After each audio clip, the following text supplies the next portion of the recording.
Yeah.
Ricardo, what is going on, my brother? I'm good now. Greetings and salutations, sir. How are you? How are my We Dat fans? How are my We Dat friends? And how's my We Dat family? Hey, we've been gone for a little while. Mhm. Life is happening with work Yes. with both of us and Yes. stuff going on with our life, but we're back. Missed you and Diva. Glad to be back. We have plenty, I mean plenty to talk about today, man. Man. Let's start off with our opening tee, sponsored by Honor 61, the largest African American Golfing Association. Look them up on Facebook. They have a huge Facebook group with maybe 25,000 followers. Great place to get tee times and stuff like that. Shout out to Honor 61. Thank you for your support. Opening tee. It's been a lot of stuff that went on since we were last on air. So we're not going to bore you with all the details, but as you can see, besides rocking the Ralph, I got the Atlanta hat. I had a comment from one of our uninformed people. How do you know the difference between an Alabama hat and an Atlanta hat? Well, first of all, one of them looks good and one of them looks terrible. Other thing is the Alabama hat has a mullet on the other side of the A. You know, because so many people from Alabama have mullets. But shout out to the Braves. Hey, what's up, James? Shout out to the Braves on that championship. We were all a part of it. Ricardo, you were able to come down to the parade all the way from Chicago. Tell us a little bit about the parade. I thought I shared this with you, brother. I come all the way down to the parade. I'm getting psyched up to go with my brothers. And long story short, one of my brothers, the pretty one, had to get pretty. And so I thought you was the pretty one. You know what? That's what I've been told. Does he still have his hair? You know, if I'm he retired. still I'm retired. Long story short, we missed the parade by this much. But if you saw the parade, that was easy to miss. Hey man, it was flying. It was flying through the Atlanta part. It was flying through the Atlanta part. Oh man! And the big thing in the big overall sports picture is, I think we had kind of talked ourselves into some kind of curse or something like that. Like we couldn't win the big game, and between Tyler Matzik, Freddie Freeman, Jorge Soler, Edwin Rosario. I mean, it was just clutch all the way, Dansby. So, I know it's a few weeks out, but don't stop celebrating. I'm going to tell you, I love to go back and watch that Masick video when he struck out those three Dodgers. Yeah. And then, if I'm having a rough day, that Soler home run was the home runniest home run of any home run that's ever hit in the World Series. Yeah. I mean, he knocked it out of the park, but then the way he looked over, and then you could hear how many Braves fans were in the stadium because it should have been quiet, but it erupted. And that's just kind of the trend for for those of us who went up to Chicago for the Cubs game, the Georgia Notre Dame game, and the Falcons against Bears game, we travel well. I expect us to. We saw us at the Rose Bowl a couple of years ago against Oklahoma, which we're going to talk about Oklahoma. We're going to talk about all that stuff in college football, but we travel well, and that bodes well for the future. So shout out to the Braves. Every day, remind yourself that the Braves. So when you start getting all depressed about this, man, remind yourself the Braves won it with a team that was not favored at any point in the season or all the way through the playoffs. So to that point, Jimmy, I appreciate that, man. What I kind of learned, some things about this championship. This is a little different for me.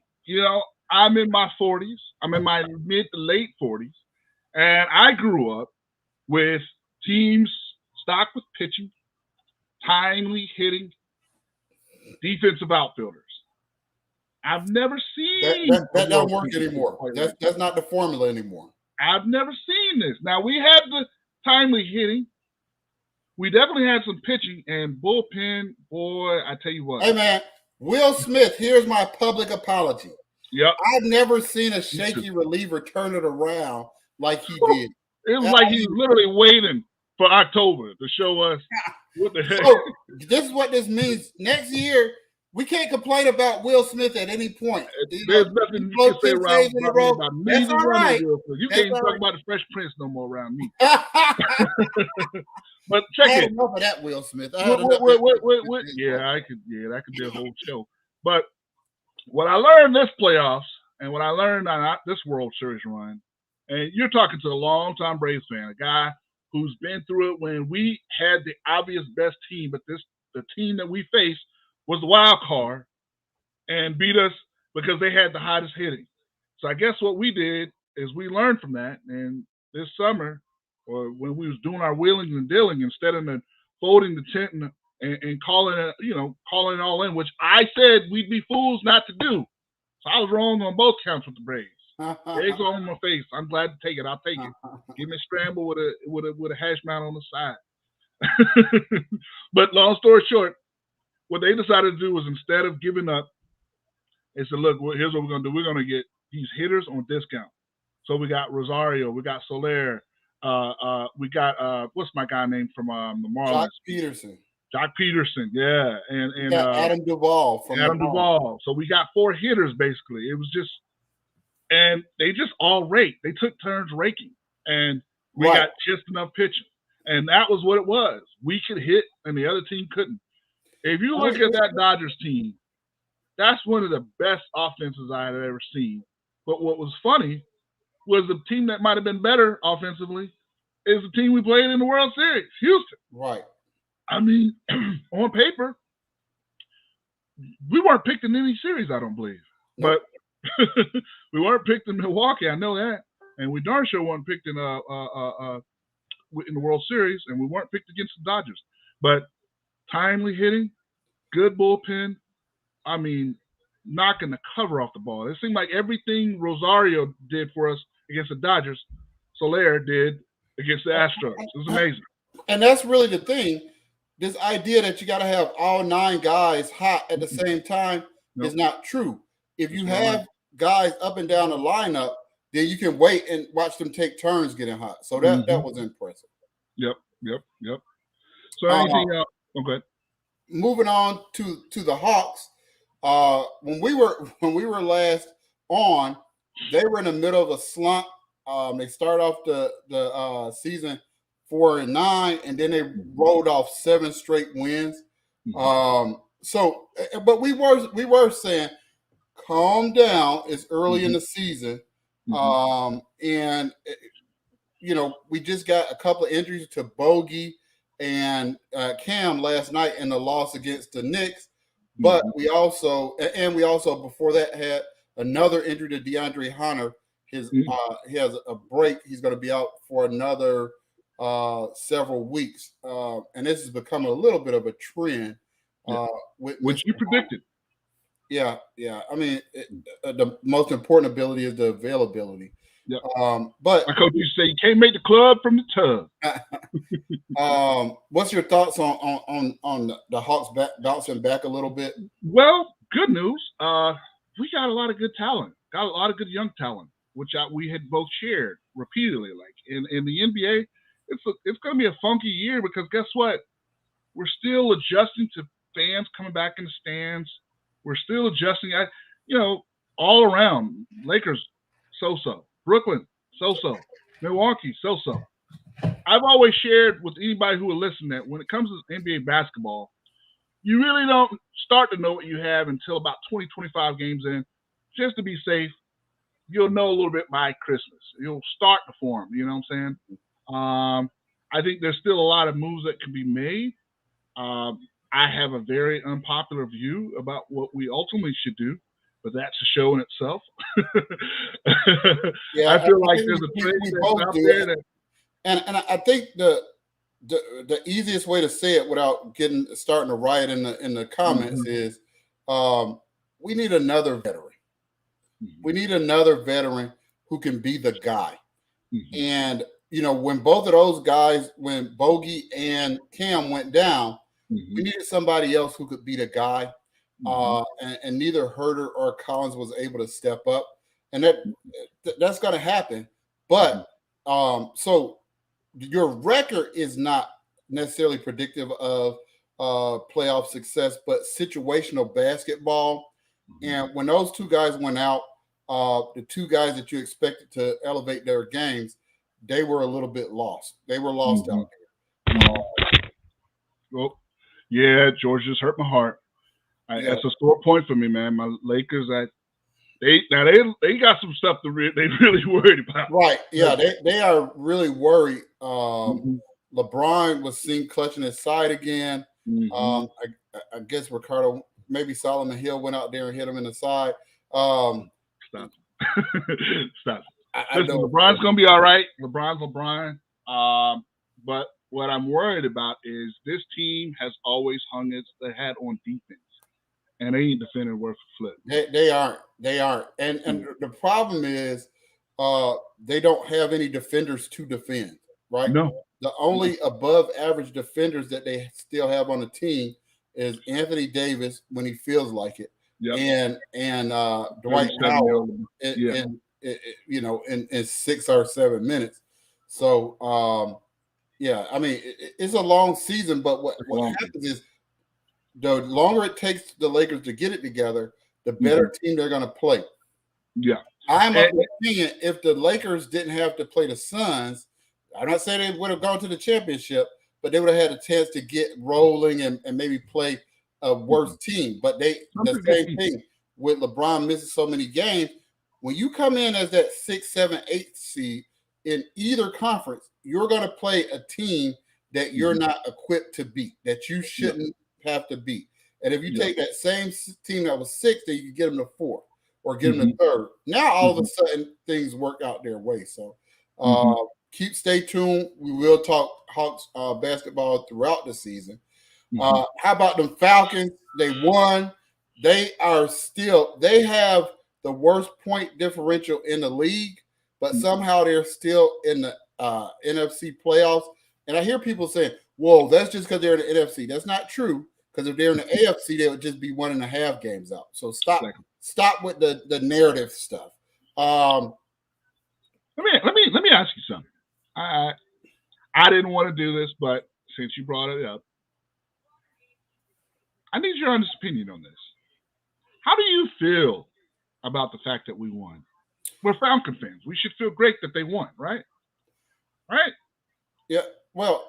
So here's what I'm going to tell you and the other tankers is that our GM came from an organization that consistently drafted better than the Falcons from the bottom of the draft. Right? That's true. So, I don't know if we have what's the politically correct way to say it, guts to do some of the stuff that we need to do anyway. That we had the 4th pick and we didn't do anything. So the idea of tanking, We just need to have a better draft, and more importantly than a draft, it needs to be some connection between the front office and the coaching. Now listen. Hold on. Now listen, y'all. I don't like that word tanking. Don't put me in that. I'm not saying tank. I want everyone who's out there to focus and play hard. I want us to have a great effort. What's going on, Gary? I want us to play. I want us to play hard when we're out there.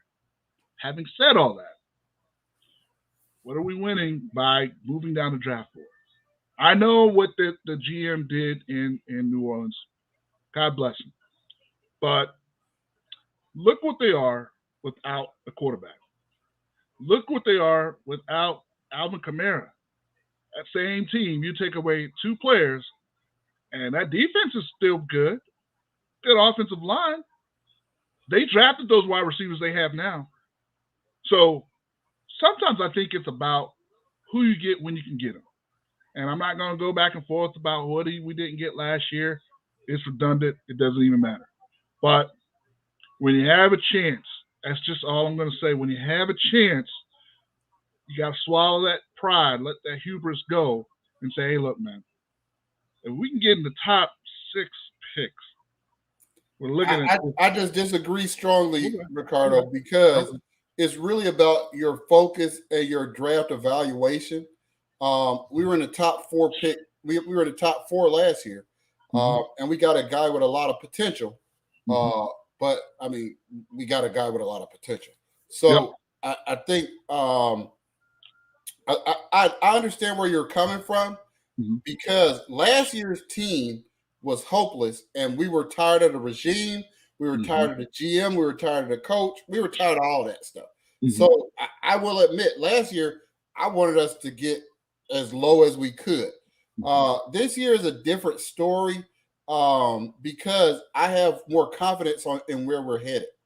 So, hey, what's going on? What's going on, Jaime? So even though I'm not super in love with how we're using the young guys that we drafted, because Darren Hall got in the game yesterday when partially because of the injury to AJ, and he came back in, but he balled out. So and then Richie Grant made a nice play. It's some kind of disconnect, because it's, at this point, that's the only thing. The longer we keep winning, the more excuse we have not to play the younger guys on defense. And we really need to see who can play and who can't play, so we can get ready for next year. So I've been impressed in spurts of what we saw. Debo was out, and first of all, Jacksonville is inept, so let's not take it overboard. And we almost caught that one away too. Right. But I think there's going to be a bunch of decisions to be made this offseason about a lot of players, including Debo is one of those main guys that we had to make some decisions on. And God bless whatever they see in Eric Harris. I don't see it. Several missed tackles, several missed assignments. And let me be clear. I'm not asking for Ed Reed. I'm not asking for Troy Polamalu. I'm not saying that. I'm saying, guess who else can miss some tackles and miss assignments? Young guys who are actually going to be here next year. So, I mean, it's hard that way. But I'm glad anytime we win. And so, the longer we can keep it going. Let me tell you, I'm a little perplexed and I'm a little sad, because there was a point that I was like, Matt is comfortable in this offense. And he was. And it was just how quick and how decisive he was, how he was throwing it in tight windows and working with what he has, despite the fact that, whatever his limitation is, arm strength wise. I was just very impressed, and I was like, and that was 3 weeks ago. Yeah. And that was. And obviously we were playing a different level of competition. Yeah. But let me tell you, take away the win, take away the loss. Matt did not look good yesterday. Hold on. You're going to not let him off the hook now, because there's been plenty of times he doesn't look good. No, yesterday Matt looked scared. Matt looked like he didn't. I mean, and that's what I'm talking about when we're going back to 3 games ago when he looked comfortable in that I'm gonna do something instead of nothing type of guy, and if I don't work, I'm probably closer to Jaime. But you're right. You're right. Let's not mince words. Against the Saints, even though they're making a furious comeback, he looked confident. He looked comfortable. They missed some assignments as they are going to do on the offensive line. We couldn't run the ball, and so all this thing where we go, oh no. Listen, we saw the game against the Saints. We couldn't run the ball. We couldn't run the ball against the Saints at all. The offensive line missed several assignments. That was probably the best defense we played because they're a real good defense, not a fake good defense like Dallas. And Matt looked comfortable regardless of the pressure and the numbers. They get all into that stat stuff. But Dallas, which is a fraudulent defense, and I told you going into that game that they were a fraudulent defense. And the fact that we made them look like the number 1 defense in the league was great for future opponents like the Raiders, right? People who can really, really play. And Gary, I'm going to tell you, I'm going to have to say, I disagree with you. That's the narrative that everybody is marching down. He was really under pressure against the Saints, and he was not scared. He was confident. He knew where his guys were going to be. Calvin Ridley was out. He still had these. So all these excuses. Telling me. Okay. I hear what you're saying, and I'm going to give you this. It wasn't just the O-line. I actually think the O-line does have its challenges. Let's just. It does. I'm not. Yeah. But they had their challenges against New Orleans. No. Here's my thing. The truth is, there are no playmakers. None. The one guy we got is George brought it up. Patterson. That's all we got. We got Patterson and Pitts. But Ricardo, that's all. I'm not. Listen, you don't have to tell me their offensive line is terrible. You don't have to tell me that, but they don't have any playmakers. But those 2 things were true against New Orleans. So if you want to watch the YouTube version or the all 22 version of the New Orleans game, that was what we expect. Win or lose, loss, right? So I agree. Jaime, please hit the like button and share with your friends.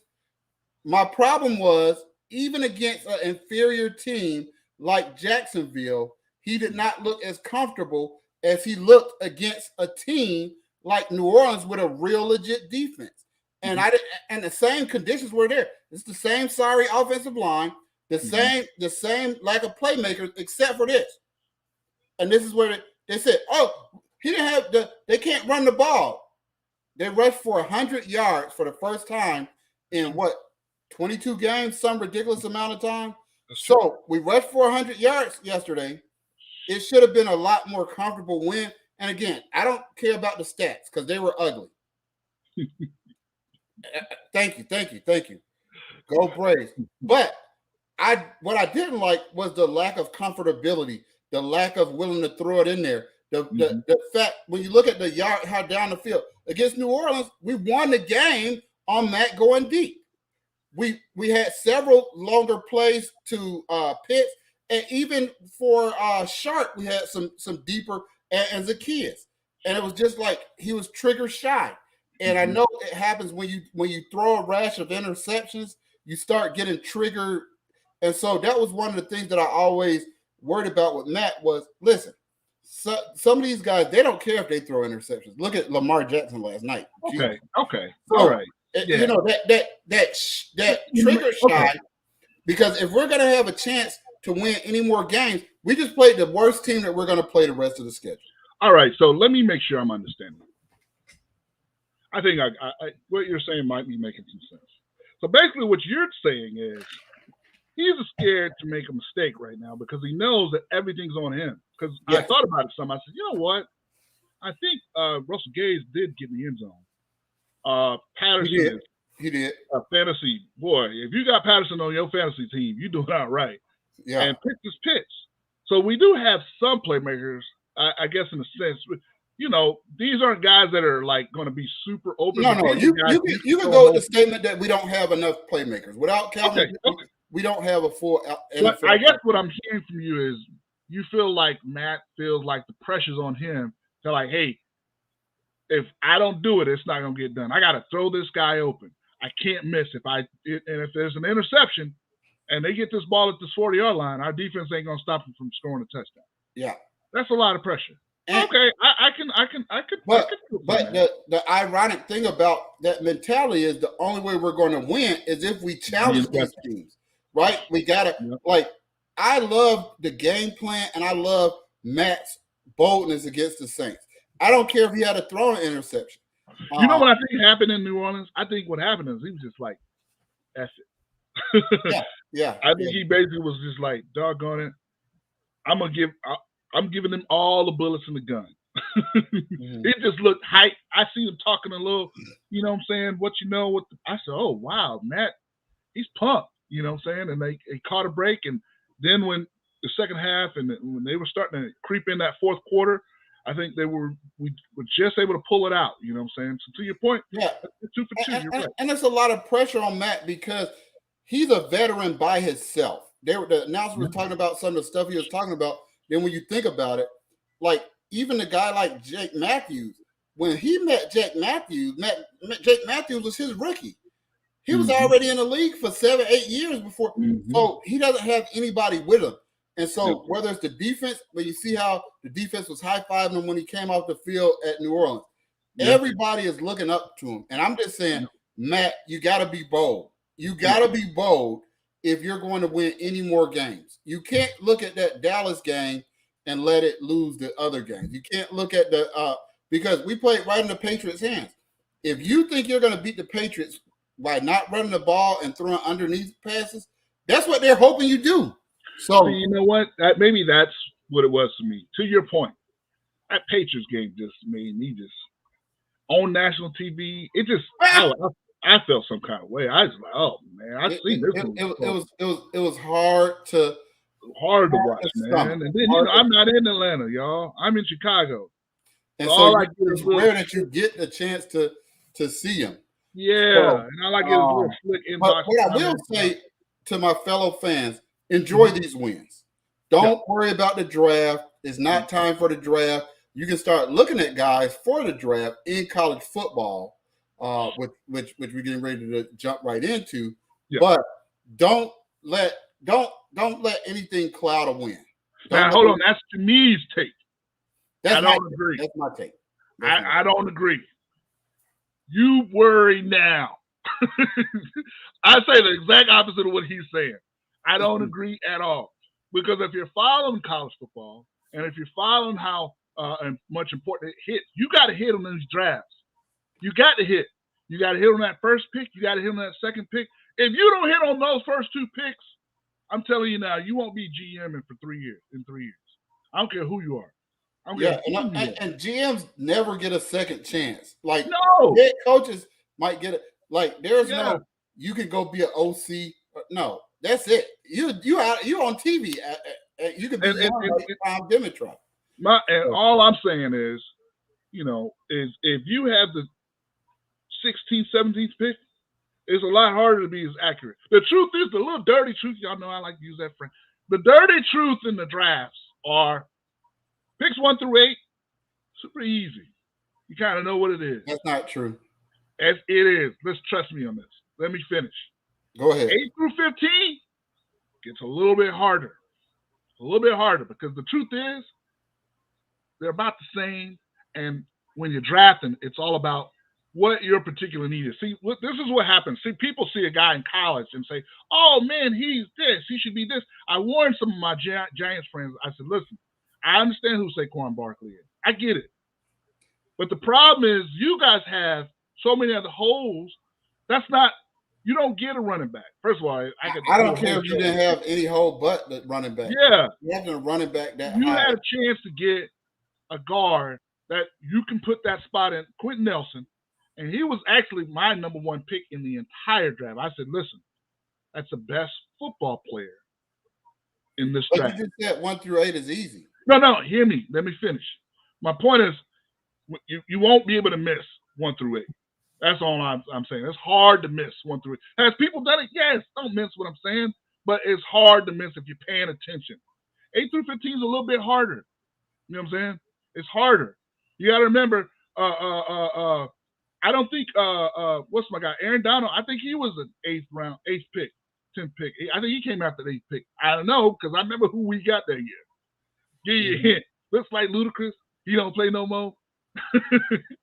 Real big, played at Clemson long time ago. I don't say his name out loud.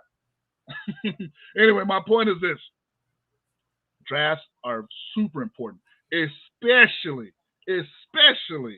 if you don't know what you're doing in terms of scheme or whatnot. Because guess what? In today's NFL, these coaches that are required to win in 2 years, they used to be 5 years grace. And I like our coach, but he's got to show us something. He's got to show us, hey man, I can mix. I can give me some ingredients, and I can make a good gumbo. Well, all right, man. You had the 4th pick, and you decided to get a tight end. All right. Well, let's see what you do with that. But who was what?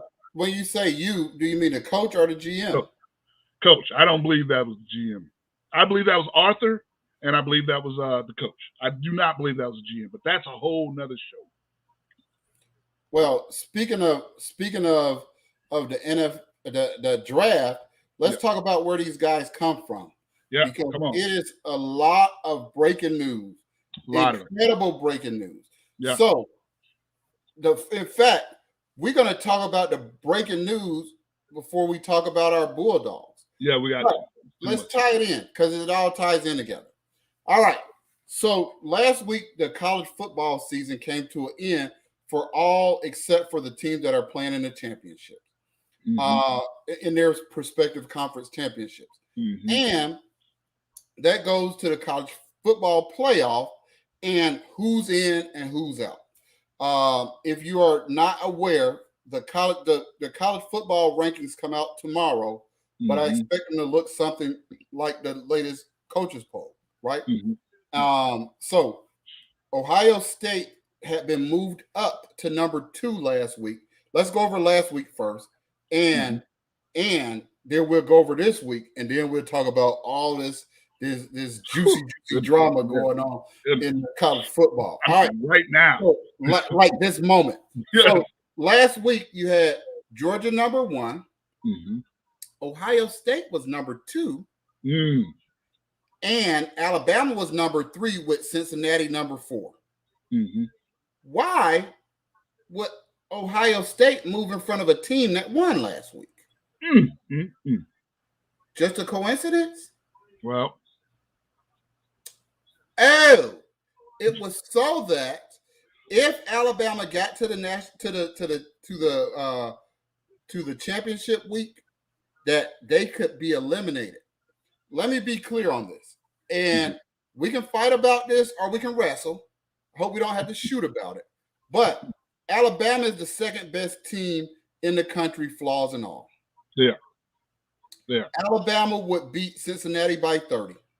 Yeah. Alabama would beat Michigan by 30. Yep. I don't know about 30, but they'll beat them. I don't know. That defense is kind of.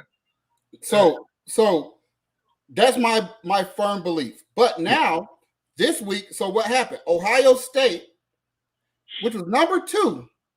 And if I really believe you're number 2, how can you be number 10 in the country now with a loss? Well, how can you be number 10 if you were really number 2? You weren't number 2. But I can tell you who's not going to be number 2. We know who's number 1. Your favorite team and mine, Georgia Bulldogs. They're going to be number 1. Yeah. Unanimous. Yeah. But number 2 is probably going to be Michigan. Yeah. But Michigan was number 6 last week. How do you go from number 2 to number 6? Okay. That's okay. I don't have a problem with that. That's not a problem for us. Yeah. You guys know what that is. We got to make sure the Big Ten gets some shine. We need to have, come on, we can't just have 2 SEC teams. So number three is going to be Cincinnati. And number 4 is going to be Alabama. And you ask, they won. It was a rivalry game. They didn't look that great. Why are they number 4? Michigan nor Cincinnati would want to play Alabama on any field, not on their home field. They're number 4 so that Georgia can knock them out of the playoffs. Mm-hmm. And so, and if Georgia knocks Alabama out of the playoffs, guess who's going to be number 4? Guess who? You're not asking me. It's 2 teams. Yeah. If Oklahoma State is able to beat Baylor, then it'll be Oklahoma State. Yeah. Maybe. Because now that Cincinnati is number 2, we don't have to worry about. Put that northern money up in there, number 4. Notre Dame. Yeah. And that's fine by me. Number 4. That's fine. Now, but hold up. Breaking news. Ricardo, you got some breaking news too. Yeah. About Notre Dame. Brad Christian already asked about the LSU news. Now, here's something we've never seen before in college football. Your team will probably be ranked in the top 4 and go to the college football playoffs. But today, not even 30 minutes ago, it has leaked that your head coach will be leaving said team and going to LSU. Brian Kelly is going to LSU. What? This is crazy. This is crazy. Now, we can have we need to have some sound effects. Listen. This is going to be crazy. Yeah. If you don't believe me, Notre Dame is number 6 in the final AP poll. Yeah. They had a total of 1,264 points. Oklahoma State has a total of 1,291 points. To show you the difference in the points, Georgia, those teams have 1,200 points. Georgia has 1,550 points. So those 2 teams are as close as anybody except for Ole Miss and Baylor. Yeah. There's so many layers to this, bro. I mean, we don't even have time for all of the layers. And let's talk about this. Let's talk about the Big 12 champion. Let's start there. Because let's go to the Big 12. Who's playing in the Big 12 championship and who's not playing in the Big 12 championship? Well, hold up. I mean, that's where you want to start? Let's start there because it ties in to what we're talking about. All right, because you know what I want to hit. I want to hit that other big hire and how it's going to affect the whole. But that's what I just asked you. I just gave you a segue. Who's playing in the Big 12 championship and who's not playing in the Big 12 championship? No, Oklahoma State, and I guess Baylor. What? I thought Oklahoma was playing it. Wait a minute. They lost. They lost. And what was the rumor that was overwhelming all through last week? Well, they said he was going to LSU. Now, who is he? Break it down for us. It was all on Twitter. It was all on social media. Now, I have a little birdie that told me directly that, he did have a verbal agreement with LSU. But what happened was USC's USC. And why would I go to LSU? Well, that have to be a whole nother show. Because my biggest thing with LSU is, hey, you just fired the coach that won the national championship 2 years ago, and he loves Louisiana so much, and he is so Louisiana so much. Now, the stuff with the women and stuff aside, that could be a show in itself.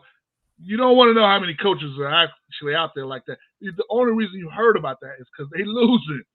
They losing. Right. Or you wouldn't even know about that. He's been like that. When people say, he's been like that. He was like that when they won. He went crazy after he got a divorce. Let's ask the question.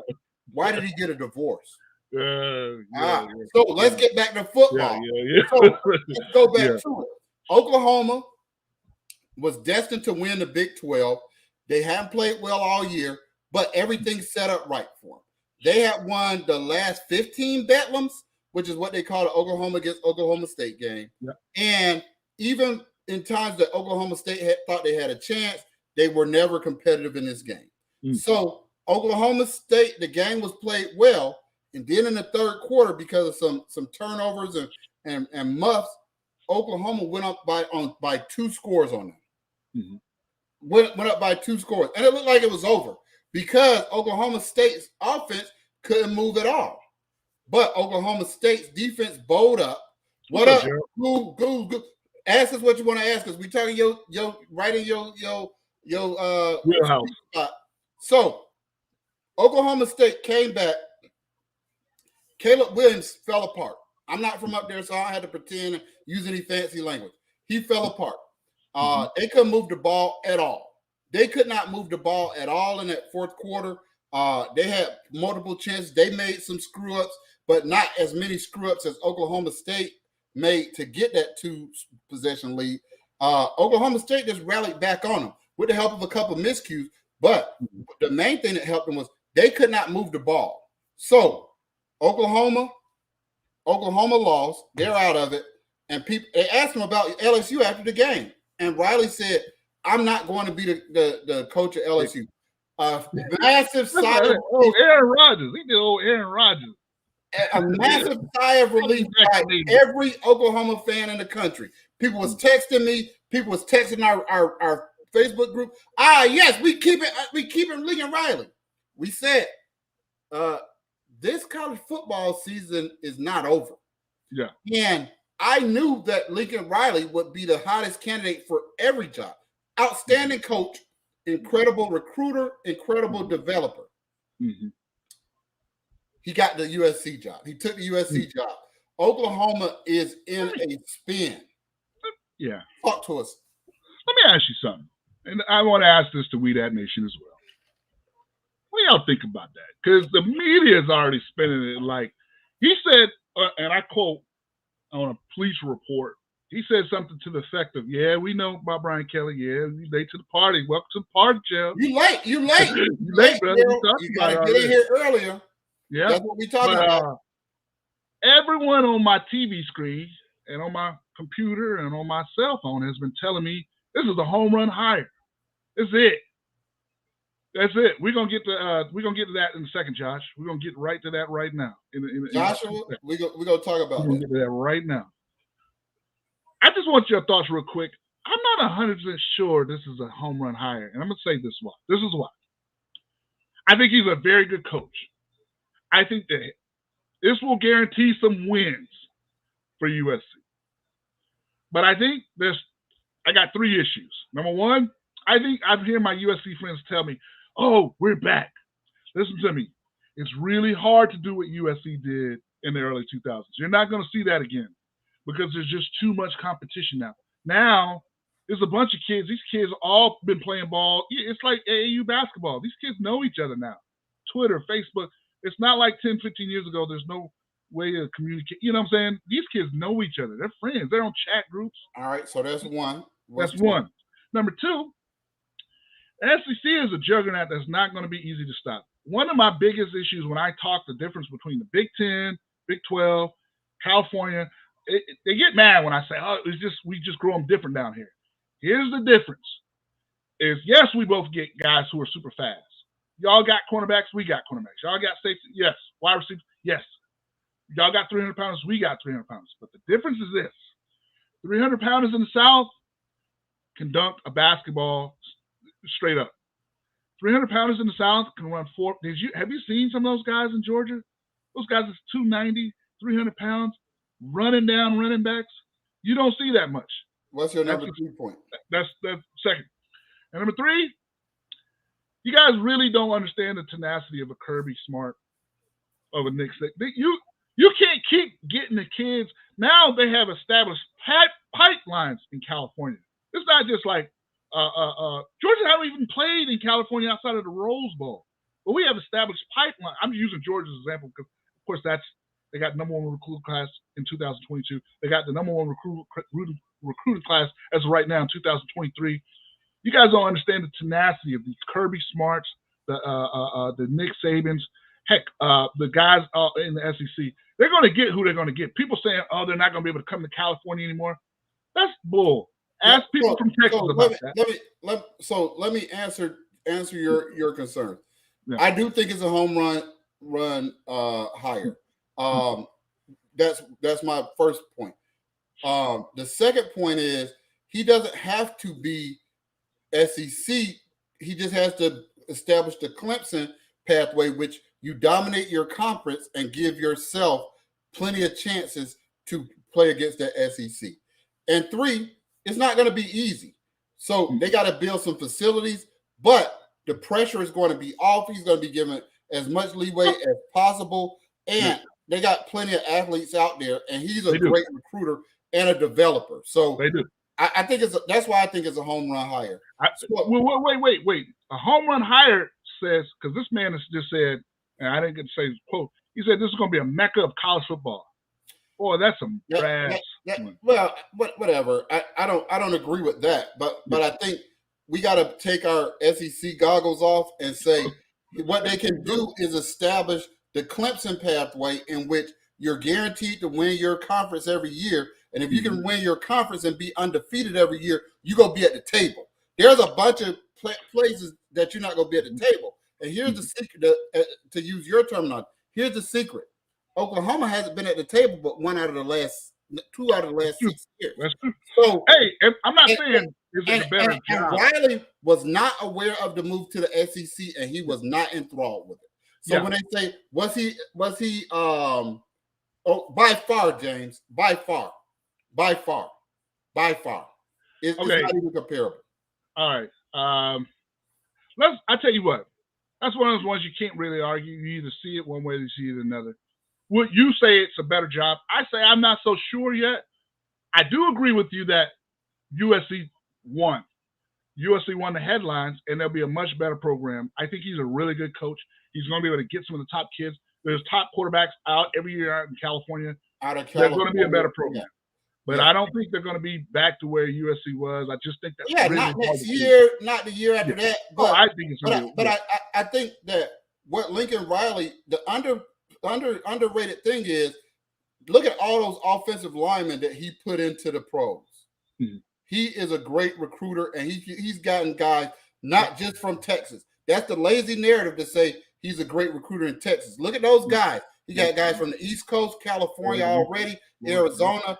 Got a kid from Georgia. He had the kid from Georgia. Hazelwood, yeah. So, we can't put too much. Yeah, we can't put too much in this because that's gonna be a whole nother show. I wanted to be a whole nother show, but all that leads to all the. So LSU turned down Napier. Napier wanted to coach at LSU, and LSU was like, "Nah." Napier went to Florida.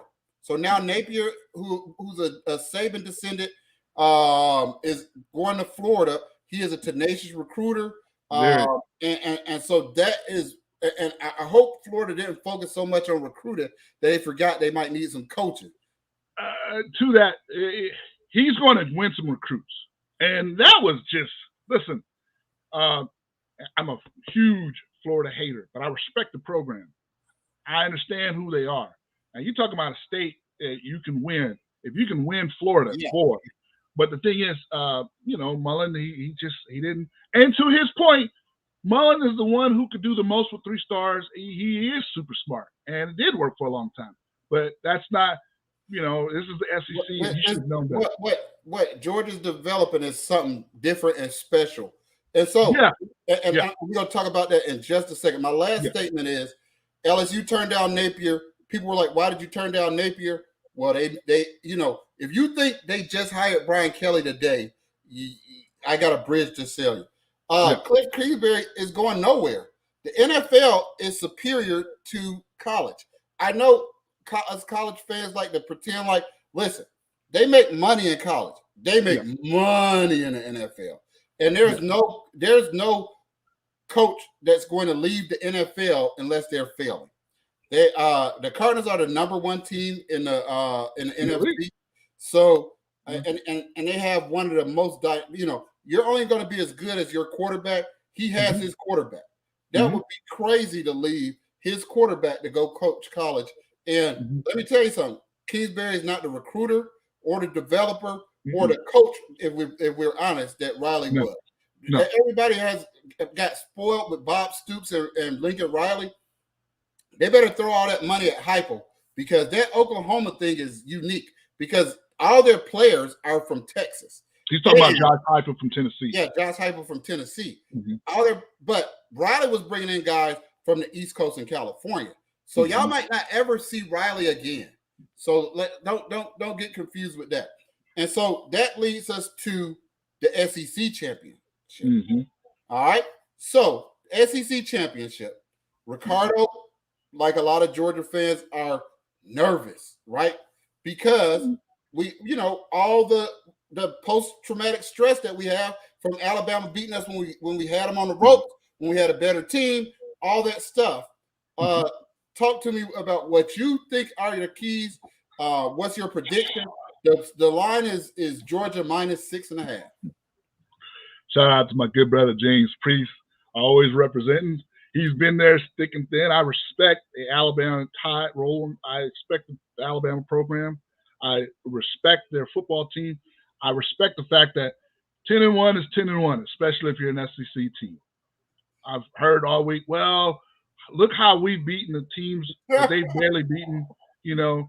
I ain't really big on that because there's two things what do concern me about Alabama. They have a mobile quarterback. They have a pretty good left side of the offensive line. You're not going to be able to. It's not that easy to run the football. Their defense isn't what Alabama has been the past few years. I think even James Priest and my Alabama friends would admit to that. But they do have some talent. Like Jimmy said at the beginning of our show, they are the second best team in the country.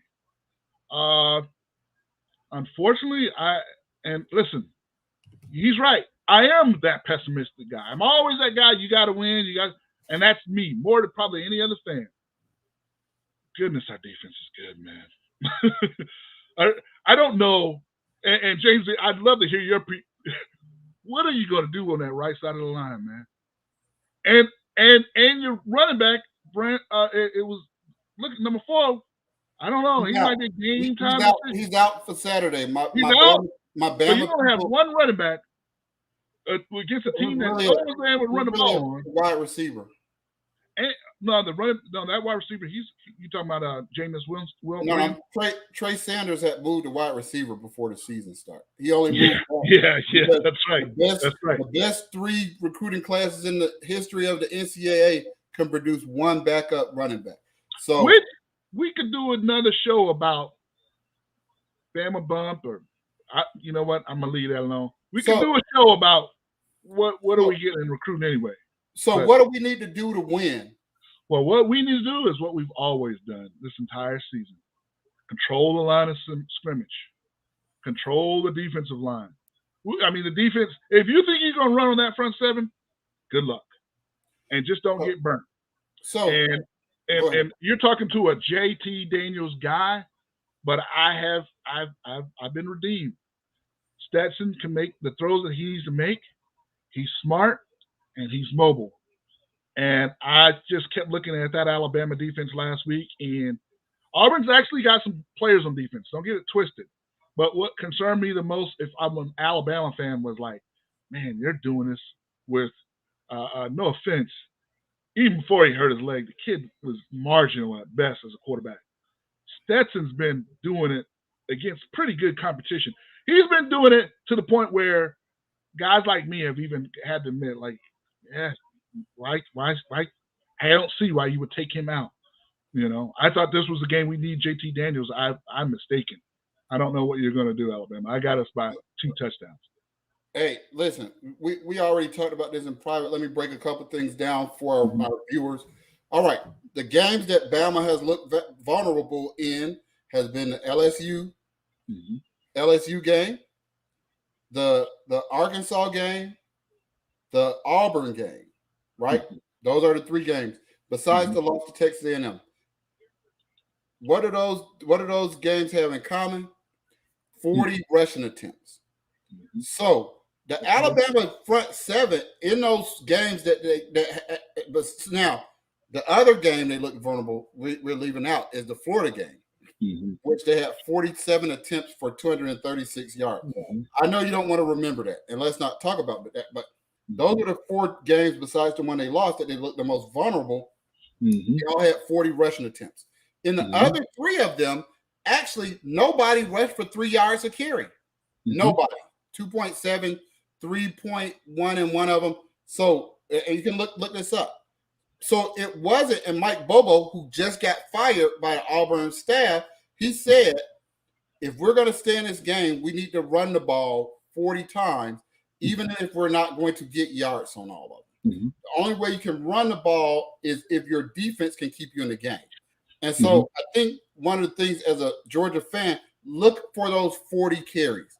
And I want to see more Stetson Bennett attempts. I want to see 7 to 10 Stetson Bennett attempts because that's hard to plan for because they're not going to listen. I have all the confidence in our line. We're not going to run for 246 yards. No. A lot of that against Florida was having Richardson and Emory Jones in there. The only way we can loosen that defense up is throwing some quarterback sneaks in there and some scrambles and some zone reads. And I think on some crucial downs. Like Ricardo, there is some get back there in that Bama secondary. One of the things about having Bama fans as friends and as my best friends group, they tell me, hey, several of those guys have been pulled out and benched and put back in. Joe got benched after Mississippi State. So there are some vulnerabilities back there. We have vulnerabilities on the back end as well. It is going to be key for me for Kendrick to try to line up as much as possible on Williamson. I want Keely Ringo to have a good game. He is going to need to get his head around, but William Poole has been playing good. Christopher Smith being able to play would be a great move to us. He did not play against Georgia Tech, even though we were told it was no big deal. If he doesn't play, that increases the level of difficulty for us as a Georgia team. Our linebackers are just incredible. And our linebackers, it's like I've never seen a team that lose a player the caliber of Adam Anderson, who would have been a first-round pick. And we ain't no drop-off. We got guys on our defensive line is so deep, and so we can go deep. So Alabama, so let's try to anticipate Alabama's game plan. Alabama's game plan is going to have to be they want to run it 40 times. I don't know who they're going to run it with. That's going to be the problem. With Robinson out, so they may go to a quick game, and Bryce Young showed himself adept at the quick game. But we're going to be able to put pressure on him at a level that Auburn wasn't. I have Georgia 28, Alabama 13. I had them 28-17. But I want you guys to weed at people that don't know any better. I'm gonna tell you what it's gonna be. We got some really good offensive players. But that number 19, I ain't never seen nothing like it. You did. You've been wanting those cookies for a long time. I've never seen since Herschel Walker and Bo Jackson. I'm not exaggerating. And there's been a lot of good players, including Todd Gurley, including a bunch of guys, Waddle and Devontae Smith scored a touchdown as a freshman. I've never seen my 3 best freshmen that I've seen: Herschel, Bo, and Brock Bowers. That acceleration that he shows. For you non-Southerners, do you understand the blasphemy that normally you are crazy. But this kid is that good. He ain't even from the South. He's from Napa, California. God bless him. They don't. If they throw him the ball 10 times in any game, he might go over 200 because especially in the fourth quarter. In the fourth quarter, he hasn't been having to play. We haven't played anybody into the fourth quarter. So you know how when guys start getting tired, and that 240-pound guy who was GPSed at 22 plus miles per hour, which translates to 4.3 for a 245-pound. Hey, man. Hey, and what's crazy, I got to add on to that a little bit. What's crazy is that's the one that you see. We got another one that's 6'8", 250, that he might not get the press clippings this other one got, but I'm telling you, if you want to have to run the ball, he will help your deep offensive line run that ball exponentially better. Getting around that end is to have a tight end like that. There's nothing you can do. He is a devastating blocker. Yeah. He is a devastating blocker. Yeah, nobody can cover him. Yeah. And before we go, I want to give a shout out to Defense Tactics Training Academy. I am a huge advocate of all of us exercising our Second Amendment rights. If you're in the Chicagoland area, please contact Defense Tactics Training Academy and tell them that Dat Sports Atlanta sent you, and you'll be eligible for a discount. We appreciate you. We appreciate all our listeners. Thank you for sponsoring us. Ricardo. Yep. Well, once again, we thank you so much for joining us, We Dat Nation. We're so glad to be back. We'll hope to see you again real soon. Until next time, peace up, A-Town down.